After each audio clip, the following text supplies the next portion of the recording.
Hi, I'm Jeff Marsacci, the Plain English Attorney, and you're at the #1 place to get simple answers to complex questions. We cover topics for attorneys, financial advisors, and the general public around estate and Medicaid planning, as well as some best practices for professionals. Our mission is to dispel myths, provide you some peace of mind, and hopefully have some fun along the way.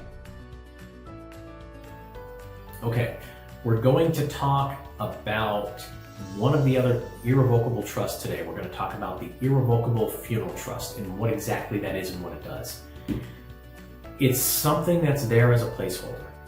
It's a way, if we end up working on a care assistance plan, we're trying to qualify for Medicaid, and they have too much assets in their own name, even with moving things and the 5-year clock and however the plan works out, if there's too much money, then the Irrevocable Funeral Trust is set up to receive up to $10,000 that's reserved specifically and solely for funeral, burial, services, all of those things. It has to be used for that.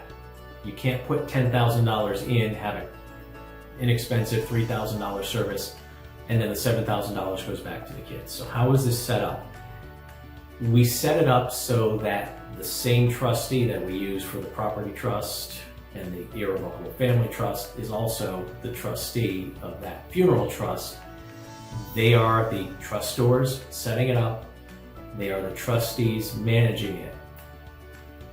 There's nothing going into that trust typically until we're getting close to having to apply for Medicaid. So there's nothing saying you have to put money in there now. There's nothing saying you have to put the whole $10,000 in.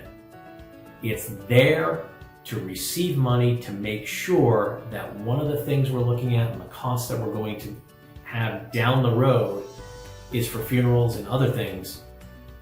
That's why the trust is there. It's set up to receive money later. So with that said, that's what the purpose of that funeral trust is for. Now, why does the money not get to go back to the kids? Well, look, that's the deal. If you're going to shelter the money and Medicaid says, oh, it's okay that you move that whole $10,000 over, well, then all that money needs to be spent on the funeral services, and anything that's left over goes to pay back Medicaid. So you don't necessarily want to overfund it. And you also don't want to go inexpensive on services if the money's just going to end up going back to Medicaid. But this is something that's there. Again, it's a tool. We don't need to fund it now with $10,000, but that's the purpose of it. So we hope you found that information useful, and we'll move on to the next one. We hope you found that information useful and easy to understand. To keep getting this great information, please like, subscribe, and turn on notifications. To get even more information more quickly, follow the links below to some of our free, no obligation programs.